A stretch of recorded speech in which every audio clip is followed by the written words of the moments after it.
Hello everybody, I am very excited to start this one. This is going to be the construction of the jacket itself, and without further ado I'm going to cut over to the footage of me constructing the jacket. Go! Here I am repeating that bondweb process. I'm just sketching out the sleeve strip. There is a gold strip that goes down both of Harley's sleeves, and I'm cutting that out of the bondweb, and then I'm just going to apply that straight onto the back of the gold that I'm planning to use as a strip, and that is the same gold I used on the back of the jacket, and I'm just cutting those pieces out now.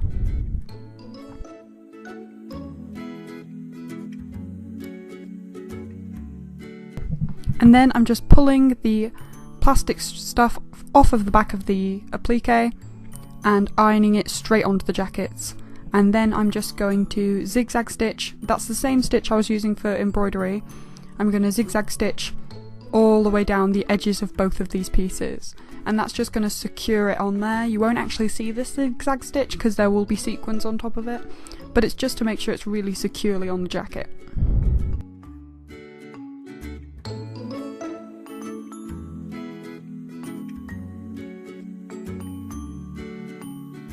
And then I'm just going to hot glue a strip of gold sequins along the edge of those gold sections there. And that is following her reference.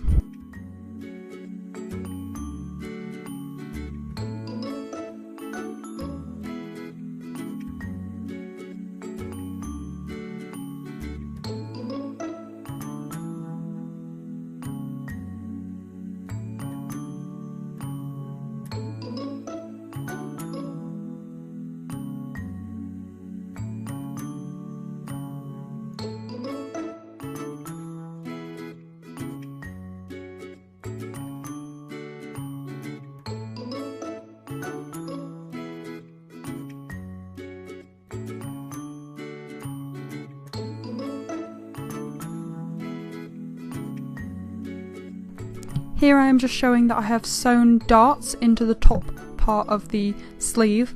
This is actually in the pattern, it's included in the pattern, and I'm just going to also cut the edges off of those to neaten them up and press them.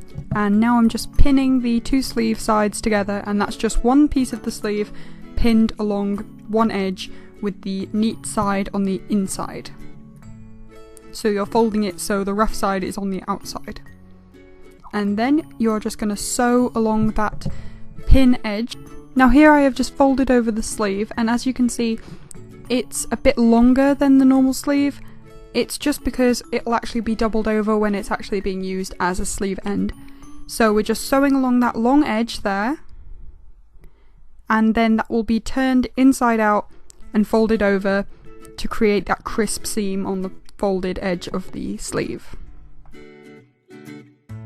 And now we're going to pin the sleeve into the actual jacket back itself, and for this all you're going to do is just pin it along that open edge that you've got that follows the curve of the jacket. You'll see an easy gap for where it goes, and each of these patterns does come with a full-on tutorial inside the pattern.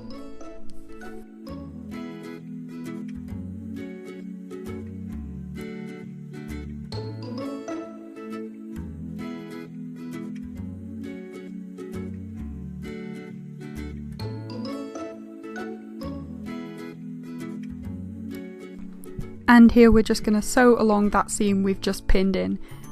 As you can see, there's a very clear spot of where the sleeve goes. And here I am just pinning the actual fabric part of the cuff onto the jacket and sewing along it too. And then you pin on the zip. I am pinning the zip right side down onto the nice fabric, and that way I can actually sew along that edge, then fold it over, press that seam, and I'll get a really clean edge ready to hem.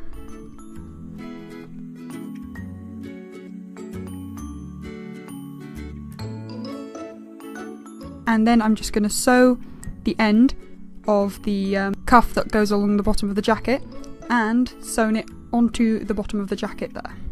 And now I'm just repeating that action with the sleeve and actually sewing the pocket protectors flat so that they lay flatly, and then repeating again to sew that sleeve into the jacket itself. And that's on my blue side, you can see there.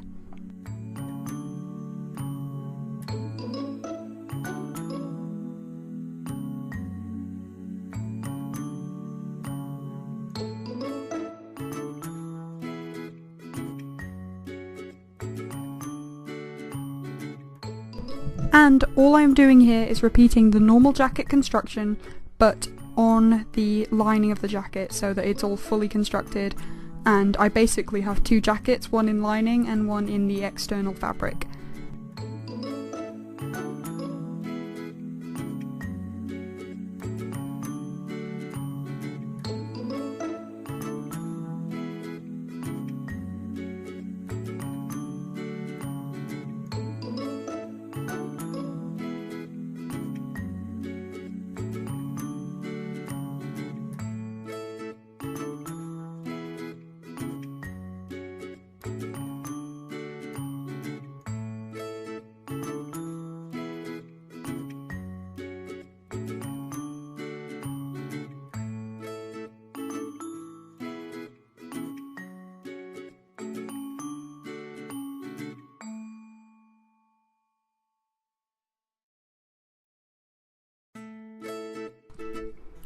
And here I am just sewing that bottom lining into the actual cuff of the bottom of the jacket, and I'm stretching that cuff as I go along so that the seam doesn't bunch up and so that the actual jacket can stretch along with it.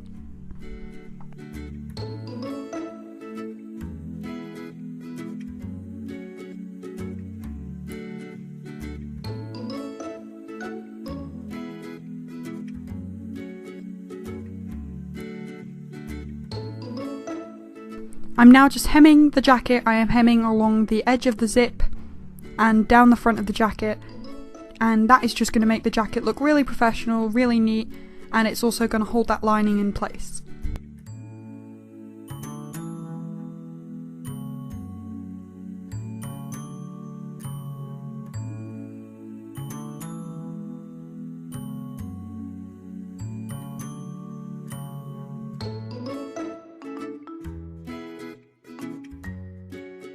Now, folding the rough edges in so you can't see them anymore, I'm just going to sew along the edge of this red cuff that's going to go on each of the sleeves, and I'm doing that for both of the sleeves. And then I'm just going to sew those onto the rough edges of the lining and the sleeve itself, so I can turn it out and it'll have a perfect smooth sleeve. Not shown here also, I do sew the edge of the cuff that goes on the neck part onto the jacket. As you can see, it's just there, and I sew that on the machine onto the jacket and the lining. And now I'm just using a mixture of acrylic paint and glue to paint on a yellow stripe along those cuffs. This isn't as stretchy as it could be, but the addition of the glue means that the paint doesn't crack off, and as long as you stretch the sleeves out and stretch the bottom out as much as it needs to be stretched out, it should work fine. I haven't found a better solution for putting a paler stripe on top of a dark fabric yet, but if I find one I will let you know.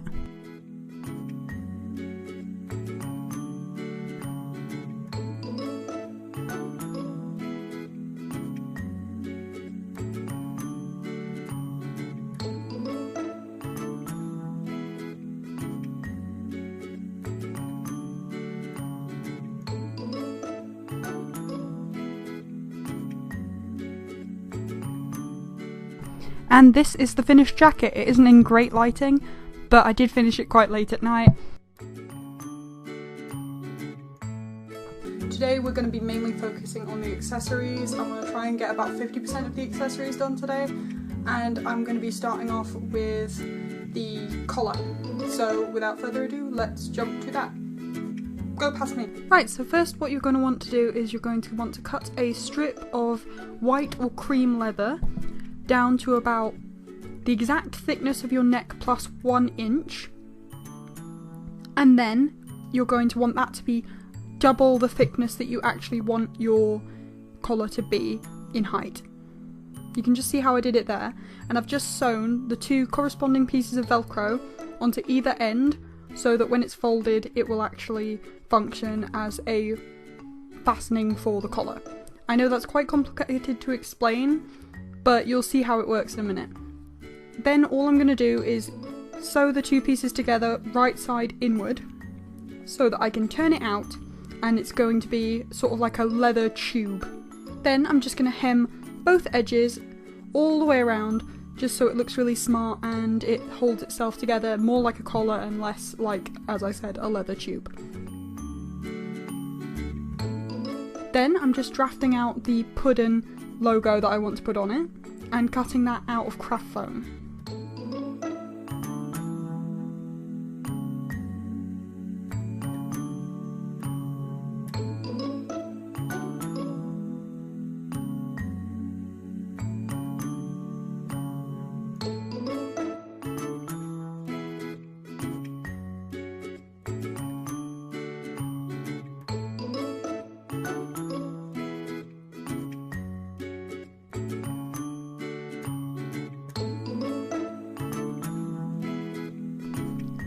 And then all you're going to do is you're going to take little squares of warbler, 2 for each letter, just slightly bigger than your actual letter itself, and you're going to sandwich them together with the rough sides on the outside, and using a heat gun you're going to melt that warbler and press it around the edges of the craft foam. Then you're just going to paint on a layer of Mod Podge, though I actually recommend Plaster Dip a little bit more. It's spray format and it actually gives you a less textured finish. I had to do about 6 coats of the Mod Podge and I still found that it didn't really give me the effect I wanted. Next time I definitely use Plaster Dip. I have used that one before and I do find that it gives a flatter result and doesn't show brush strokes. Now you'll have to forgive me, I didn't film the next few steps, but all I did here was paint a base coat of yellow onto all of the letters, and I also then took them outside and spray painted a layer of matte gold onto those letters, and I spray painted both sides just to make sure that it was all fully covered. Then I used black acrylic paint to weather the letters a little bit, make them stand out a bit more against the collar and also make them look a bit more worn. And then finally I covered them in a layer of Mod Podge and used Gorilla Glue to attach them to the collar. You can see the finished collar here and it fully functions, it wraps around the neck nicely and I find that it fits really nicely. The same process was followed for the bracelets. The bracelets were a warbler sandwich that was wrapped around my wrist to form the shape, and again the same spray painting process, and finally Gorilla Glue attached these spikes to these bracelets and they just slip on around the wrist. And here is another one that I've missed a little bit of recording off. The only bit I have missed off is the process of dyeing the fringe and a tiny weeny bit of cutting off of the wig. And that's just tiny bits of trimming so that I could take the lace off and also so that I could see properly in the wig when I tried it on.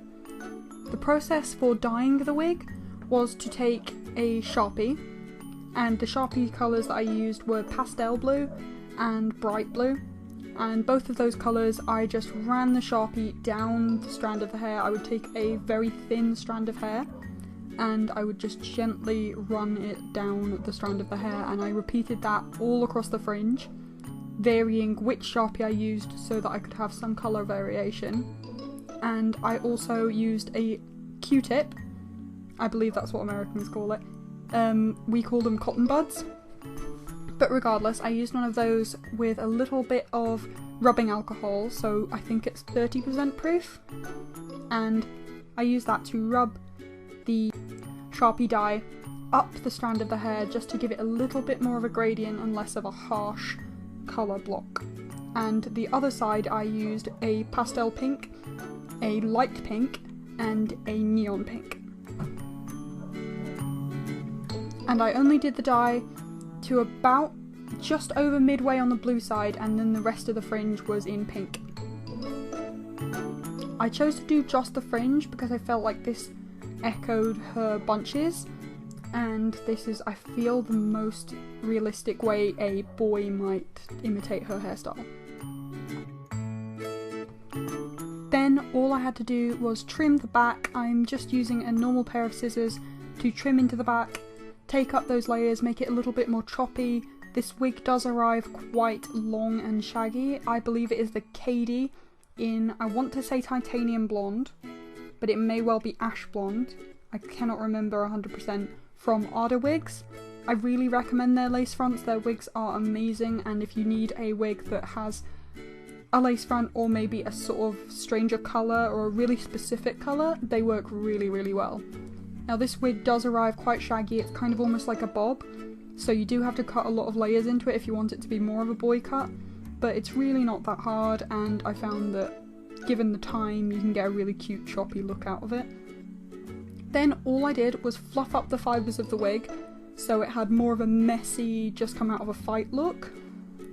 And I also puffed up the fringe a little bit with some backcombing, and I also sort of gave it more of a swept over fringe so that it would look a little bit more messy, but intentionally messy, stylised messy. And I covered all of that hair with Got To Be styling spray, and I formed little spikes at the ends of some of the hair strands just to make them stand out a little bit and more and look a bit more intentional. Then, to draft the pattern, all I did was wrap my hand in cling film and then cover it in masking tape. And I only covered the areas that are likely to be covered by the glove, so up to around my knuckle area, down to past my wrist. And then onto there I drafted where the actual glove was going to be. And then after that I drafted onto the masking tape where I wanted the different colours to it be and when the glove would run up to. And I just marked those on with biro and then finally cut the whole thing off of my hand very carefully. Be careful not to cut yourself. And then I had perfectly sized pattern pieces. I cut those all out separately, strengthening some of the elements with masking tape, or if they didn't really need to be two separate pieces, I would tape them together like I'm doing with the wristband area.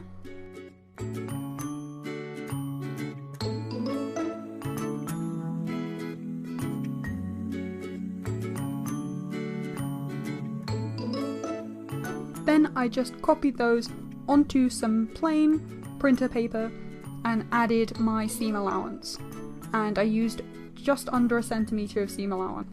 Then I cut out my actual fabric pieces. All I did was trace the normal patterns that I've just made straight onto the fabric. Here, what I had to do for the colours, if you wanted to know, the grey is for the palm and for also the standout sections on the glove. Those are what's known as piping. And then I make the top hand section of the top of the glove out of red, as well as the lower bottom section. And this is my matte red. I have a brighter red that's going to be the standout red in the middle section of the glove. And then the other last piece will be the blue section, which is again a part of that standout section. She has kind of almost like a zigzag lightning strike on her glove. You'll see what I mean when it's finished. And I also finally cut the bottom section, which is the wrist cuffing. That is made out of a rib fabric so that it will look more like an actual glove that you could buy.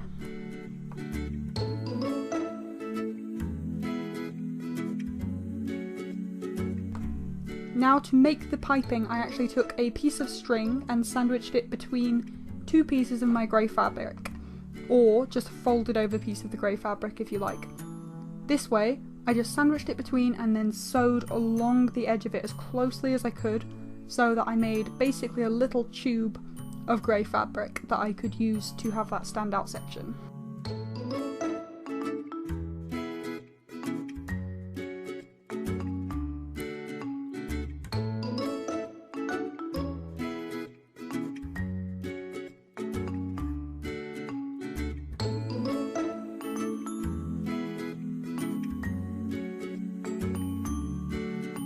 Then I just sewed the blue fabric onto the piping edges, and I did all but one of the edges with this piping. As you can see in her reference, that is actually how she has it.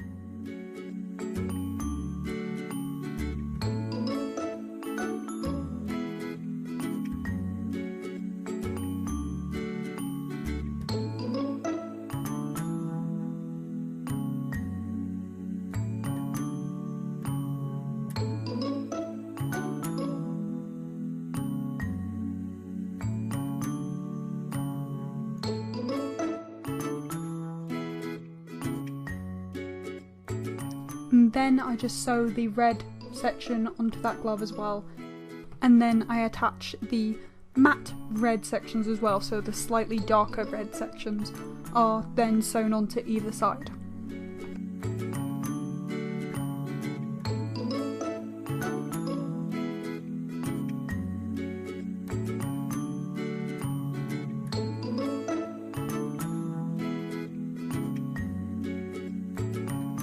Then I just sewed along the edge of the glove, then along the other edge of the glove, and then along the inside seams of the fingers, so that the glove was nearly finished, all except for the ribbing on the edge.